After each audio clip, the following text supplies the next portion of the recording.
Well, we are here to represent the concerns and needs of communities around the world, particularly those in developing countries, least developed, the most fragile countries around the world, all of whom are facing climate impacts every day and against a background of challenges in economic growth and prosperity.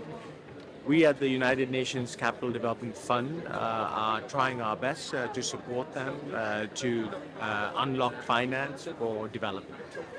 This conversation in Baku is critical, and particularly today, which is focusing on finance for climate, because at the end of the day, this is really what ultimately is going to matter to people at the front lines of climate action.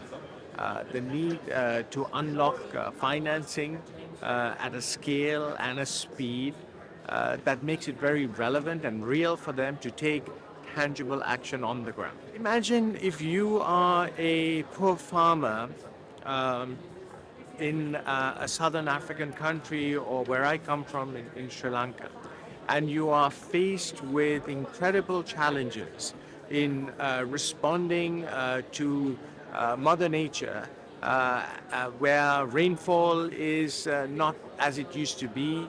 It's a lot hotter and more difficult conditions to grow your crops. You are trying your best to now make a livelihood. Now, in that context, when you are at the front lines of climate impacts, you are trying to find solutions. Now, those solutions need resources. Now, governments around the world are doing their utmost to try and address those, but their budgets are also constrained with so many other challenges that they have to address.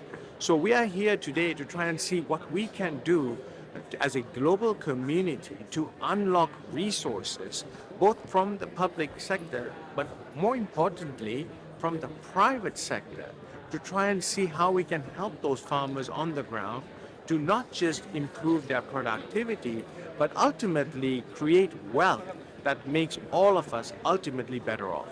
Correct. I think the solution here is ultimately about how to unlock the trillions of dollars that are not going towards the kinds of investments that we like to see, because there are lots of risks that the private sector face. And the conversation is, how do we make use of very scarce public resources to unlock those private finance needs that are actually there? Now, let me give you an example. If you are trying to get a small business going on renewable energy, you know that if you are in Africa, first and foremost, only a fraction of the billions that are invested in renewable energy, which, by the way, more than double fossil fuels today, but only a fraction of that actually reaches the African continent. On top of that, if you are looking at the cost of capital in a developing country, it's sometimes more than twice what you are able to make use of in developed markets. So there clearly is a problem in that the financing needs are much more than what is available, and the cost of capital is also very high.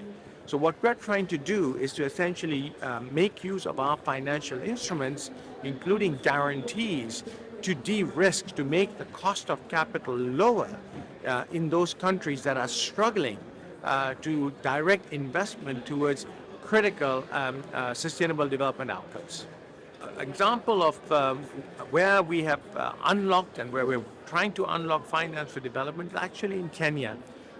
In Kenya, one of the big problems that the country faces is a lot of food waste. The agriculture produce that is grown, nearly 40 to 70% of it sometimes get lost between where it is produced to where it ends up on the table. And this has to do with the fact that there really isn't any cold storage available for farmers to safeguard their produce for longer than a few days. Now, in order to get cold storage going, you have to have developers who come into the market and develop these capabilities such that you have storage facilities that safeguard these resource produce for longer days. But that requires investment. Now the problem there is that the banks don't find it safe to invest in an unknown technology in an underdeveloped market. So the cost for the banks is very high.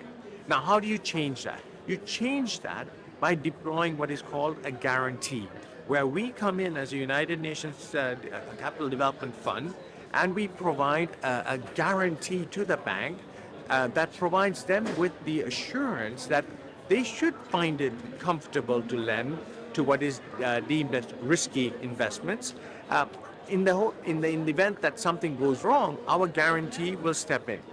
Now, this is a very important way of unlocking finance. And guarantees currently are not deployed as much as they ought to be in a number of countries. And when they are, there's also, it does matter who is deploying those guarantees, whether those guarantees are being deployed by a credit-rated institution or an entity like the United Nations. The advantage that we provide is that when guarantees are deployed by the United Nations Capital Development Fund, we're able to absorb a lot more risk than traditional banks will be. And that makes it very attractive for investors to then come in and say, well, if UN Capital Development Fund is able to provide guarantee coverage up to 70% of what we invest, then we will take that risk. Because we know that our investment is safeguarded against the resources that the United Nations is bringing in.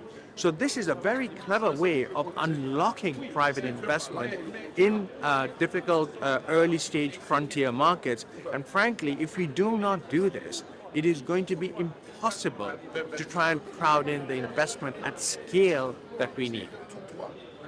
Look, I come from Sri Lanka. I come from a developing country. The challenges that I see around the world are no different to what I see in rural areas in my own country. And what motivates me to try and do what I can in this space is that ultimately the impact of a dollar of investment on a person who is living below the poverty line is immeasurable.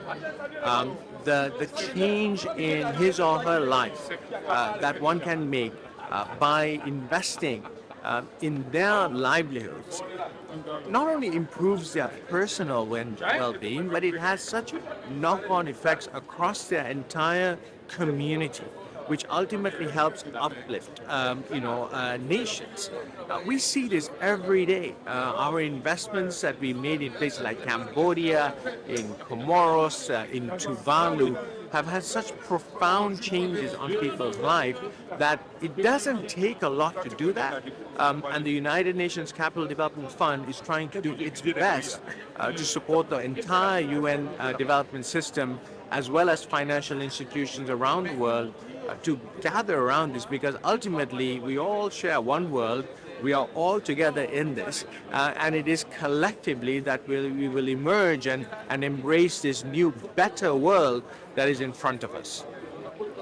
One of the big issues today is trillions of dollars that is needed to address climate action. And of course, when you're talking about trillions, it's very easy to say, oh my God, that is such a big number. We're never going to make it.